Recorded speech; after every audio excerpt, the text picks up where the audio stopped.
Hoje vamos falar sobre Johnny Winter, o albino do Texas, que saiu da obscuridade dos bares do sul dos Estados Unidos para assinar um dos maiores contratos da história da Columbia Records, tocar no Woodstock, resgatar a carreira de Muddy Waters e deixar uma marca própria, peculiar dele no blues e no rock. Antes de mais nada, eu sempre peço aquela ajuda, aquela colaboração para todos, que deixem um like, se inscrevam no canal, comente, quem sabe compartilhe, e quem quiser ajudar o Boteco Rock e o site Coluna Blues Rock a manterem aí o funcionamento. Quem quiser, quem puder, fazer uma doação via Pix. A chave Pix é contatobluesrock@gmail.com, contatobluesrock@gmail.com. Quem não puder, um like já tá bonito. Vamos nessa. Aliás, eu gostaria, antes de mais nada, mandar também um agradecimento à comissão organizadora e, sobretudo, o Sr. David Grandi, do 14º European Blues Challenge, festival, evento esse que eu tive hoje o prazer de fazer um workshop, uma apresentação sobre blues e educação. Foi uma experiência extremamente significativa para mim. Obrigado. Johnny Dawson Winter III nasceu em Beaumont, no Texas, no dia 23 de fevereiro de 1944. Aqui eu já começo mostrando o meu DNA de geógrafo, e falando um pouquinho de Beaumont, cidade texana. Uma cidade dominada pelo setor petrolífero, então trabalhadores daqueles campos de petróleo ali do Golfo do México. Eu não vou falar Golfo da América, Trump, desculpa. Teu cu! Mas, enfim, trabalhadores ali naquela costa do Golfo do México, portanto, cidades portuárias, cidades próximas a portos, tendem a ser um pouco mais, digamos, bruta, selvagem, um pouco mais violento, um ambiente um pouco mais pesado, Mas a gente pode falar que aquele ambiente moldou o caráter musical do Johnny Winter e também do seu irmão Edgar Winter. Beaumont, uma cidade que fica ao sudeste do Texas, na fronteira com a Louisiana, uma região de intenso trânsito cultural, comercial, de pessoas, mas sobretudo muita troca cultural, barra musical, porque ali era o meio do caminho, do rock texano, da fronteira com o México, em direção ao delta do Mississippi, e também, por que não, não que tenha influenciado a música do Johnny Winter, mas também um caminho para Nova Orleans, Então ali era uma cidade que passava de tudo. Tanto ele como seu irmão Edgar Winter nasceram com albinismo. E assim, crescer numa cidade como Beaumont, com dois irmãos albinos, no interior do sul dos Estados Unidos, era um desafio, Mas todas as dificuldades a família Winter acabou superando através da música. O pai deles, o John Dawson Winter Jr., era músico, tocava saxofone, guitarra, cantava em igrejas, casamentos, clubes. A mãe deles também tocava piano, ou seja, era um lar extremamente musical, música a todo momento. E a gente sabe que a música na vida de uma criança faz toda a diferença. O jovem Johnny Winter, começou na música muito cedo, começou a tocar clarinete, vejam só, clarinete aos 4 anos, depois ukulele, gaita, passou pelo banjo e lá, por volta dos 11 anos, acabou indo para o violão, muito incentivado pelo pai. Mas foi um DJ local, Clarence Garlow, que conduzia um programa de blues numa rádio de Beaumont, que acabou apresentando ao Johnny Winter, através dos programas de rádios, artistas como Otis Rush, Muddy Waters, Howlin' Wolf. E aí o Johnny Winter ele passou a ser aquele ouvinte chato, sempre pedindo música, até que um dia eles se conheceram pessoalmente. E aí o Clarence chegou a ensinar alguma coisinha para ele na guitarra. Na adolescência, Johnny e Edgar tiveram lá algumas bandas juntas. Aos 15 anos, o Johnny Winter já estava gravando profissionalmente, a sua banda era Johnny and the Jammers, e eles lançaram um single, School Day Blues, um pequeno selo de Houston que eu não consegui achar informações sobre. Mas enfim, nessa mesma época, o Johnny Winter, ele vai a um show que tinha Muddy Waters, B.B. King e Bob Blue Bland, ou seja, uma noite que mudou a percepção musical, ou expandiu os conceitos musicais do Johnny Winter. Uma coisa é você escutar na rádio, no disco, outra coisa é você ver ali de perto os seus ídolos. No entanto, o cenário para um músico albino não era nada favorável. O blues ainda era um estilo extremamente marginalizado, isso aí a gente está falando do iniciozinho da década de 60, e ele ainda era um estilo voltado para as race records, que eu falo sempre aqui nos meus vídeos, e é aquela coisa, um jovem albino tocando blues não conseguiu agradar nem o público branco e nem o público negro, Havia ali ainda muita desconfiança do que um albino poderia, de como um albino manusearia, aquela experiência, aquela tradição, atrelada, evidentemente, ao universo afrodiaspórico. Durante o iniciozinho dos anos 1960, o Johnny Winter ele era um músico itinerante, incansável, sempre atrás da oportunidade de tocar. Ele chegou a pegar carona até a Louisiana para tocar com músicos locais e foi para Chicago. A Chicago, que era a meca do blues elétrico, né? E lá ele foi tentando se enfiar na cena musical da cidade. Ele passou a tocar com várias alcunhas ou nomes fictícios, como Neil and the Newcomers, The Crystallizers, It and Then and Black Plague.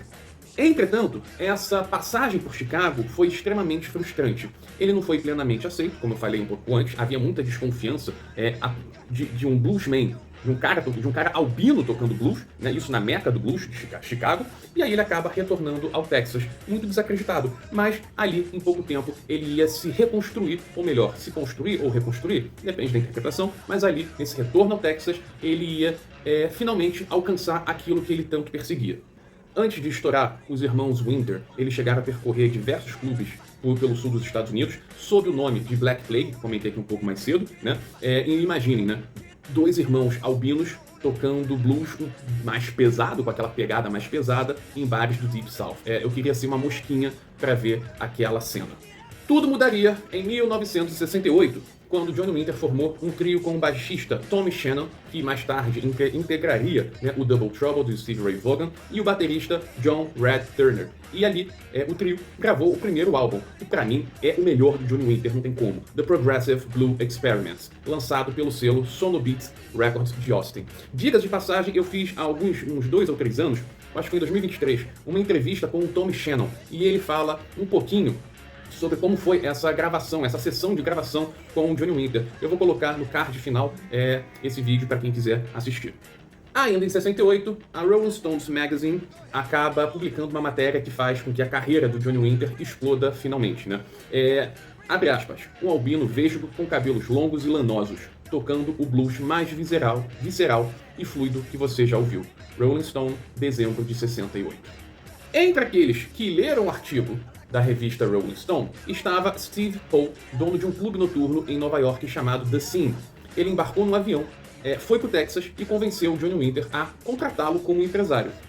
Ainda em dezembro de 68, Mike Bloomfield, com quem Winter já tinha tido alguma experiência em Chicago, o convidou para subir ao palco do Fillmore East em Nova York, um dos palcos mais lendários da história do rock, né? E ali, no Fillmore East daquela noite, estavam executivos da Columbia Records, e eles ficaram impressionados. Então, com base nas negociações de Steve Poe, Winter acabou assinando com a Columbia Records um super contrato para a época, né? $600 mil pagáveis em 5 anos. $600 mil hoje, para a realidade da indústria fonográfica, pode não ser muita coisa, mas para aquela época foi um super, um hiper, um mega contrato, ainda mais se levando em conta que era um artista de blues rock albino.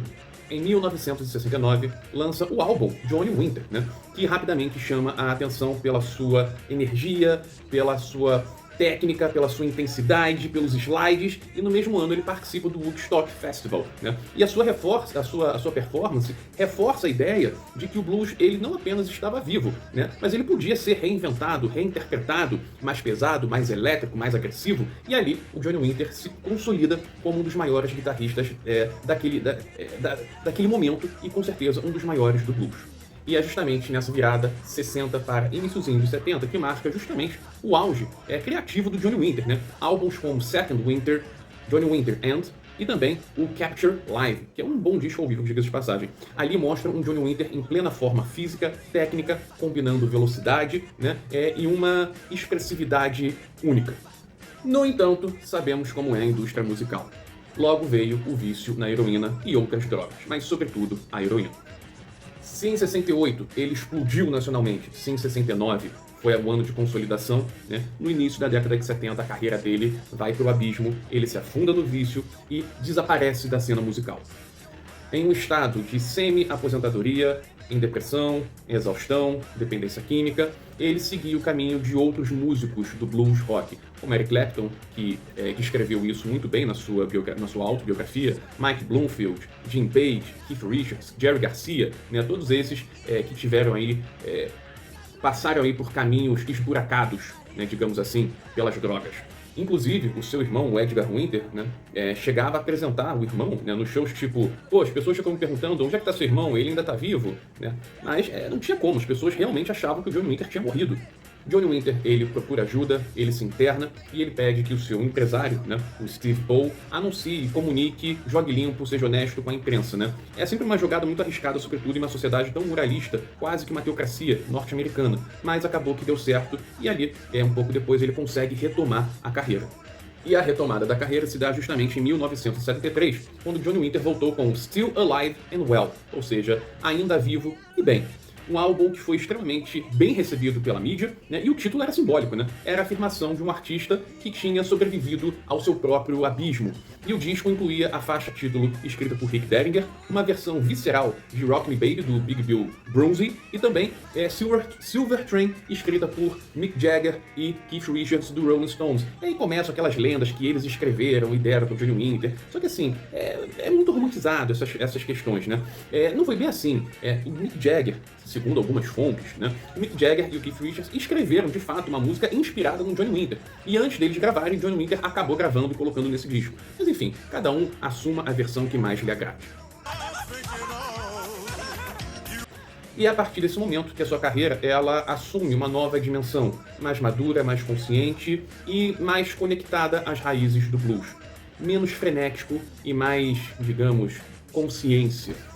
Esse período, 1973, 1974, consolida de fato o retorno do Johnny Winter. Ele estava de volta, né? Como eu falei, mais focado, mais maduro e pronto para o seu capítulo mais nobre na carreira da música. Que ponto é esse? Quem assistiu o meu último vídeo sobre a fase psicodélica do Muddy Waters se lembra que eu encerro o vídeo falando que após a fase psicodélica de Muddy Waters, quando ele sai da Chess Records e fica sem gravadora, a carreira do Muddy Waters dá uma baixada, dá uma esfriada, e quem o resgata é justamente o Johnny Winter. Então vamos falar um pouquinho aqui do que foi esse período de resgate da carreira do Muddy Waters pelo Johnny Winter.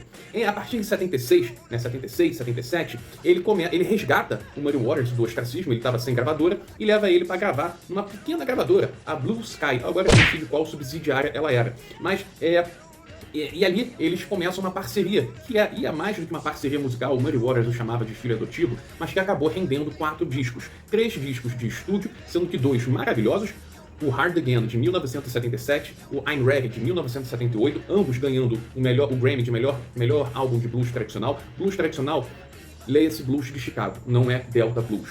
E também o Muddy Mississippi Waters Live de 79, que ganhou o Grammy de melhor álbum de blues tradicional. E ainda o King Bee de 1980, que marcaria o fim dessa parceria. E graças ao Johnny Winter, finalmente, já na parte final da sua vida, o Muddy Waters morreu em 80 e alguma coisinha, finalmente alcança uma estabilidade financeira. E assim, mais do que um guitarrista virtuoso, o Johnny Winter era um guardião, um resgatador, né, da tradição do blues americano. Depois da passagem pela gravadora Blue Sky, ele ainda grava pela Alligator, pela Point Black e pela Virgin Records. Em 1999, ele conheceu o guitarrista Paul Nelson. Eu, sinceramente, não o conhecia, acabei conhecendo agora fazendo aqui essa pesquisa. Um músico que foi treinado por Steve Vai, né, Steve Kahn e Mike Starr. Nelson foi convidado para participar do álbum e acabou se tornando mais do que um músico de estúdio. Ele assumiu a gestão da carreira do Johnny Winter em 2005 e que foi tirando ele finalmente, né, daquele circuito vicioso das drogas, do álcool, do tabaco. Em 88, né, o Johnny Winter ele é introduzido no Blues Foundation Hall of Fame. Em 2003, a Rolling Stone Magazine coloca ele naquele top 100 dos maiores guitarristas, coloca ele na posição 63. Isso não me diz absolutamente nada, esses rankings são subjetivos e quase sempre para fazer média com o público que vem da revista, né? Achou errado, otário? A Gibson também lançou uma guitarra Firebird, assinatura Johnny Winter, o que é sempre um marco na vida de um guitarrista, mas tudo tem um fim e a jornada do Johnny Winter, lenda do blues, lenda do rock, a estrada dele sai desse plano e vai para outra em 2014, em Zurich, na Suíça, no quarto de um hotel, né? 2 dias após ele ter se apresentado no Cahors Blues Festival, na França. Ele partiu dessa aos 70 anos. Seu último álbum, Step Back, que foi lançado após a sua morte, ou seja, um disco póstumo, acabou ganhando um Grammy também de melhor álbum de blues em 2015. O último grande marco, uma homenagem ao Johnny Winter. E assim, a música do Johnny Winter, ela estabeleceu as bases para que o seu conterrâneo, ele preparou o terreno para que o seu conterrâneo Stevie Ray Vaughan levasse o blues rock ao mundo na década de 1980. E claro, todo mundo conhece a trajetória, a música de Stevie Ray Vaughan. Sem Johnny Winter não haveria Stevie Ray Vaughan. Johnny Winter, ele foi o responsável, ele foi o elo entre o blues cru do delta do Mississippi e o rock que explodiria no mundo inteiro, né? que explodiu no mundo inteiro. Johnny Winter foi esse elo da tradição e da explosão, da ancestralidade e da juventude, da delicadeza, da agressividade, do introspectivo ao barulhento. Johnny Winter, ele não apenas tocava blues, ele vivia, ele protegia e transmitia o blues às novas gerações. Do blues vem tudo, mas do Texas veio aquele albino que mudou o mundo da música, o mundo do blues, o mundo do rock. Viva Johnny Winter! Saudações!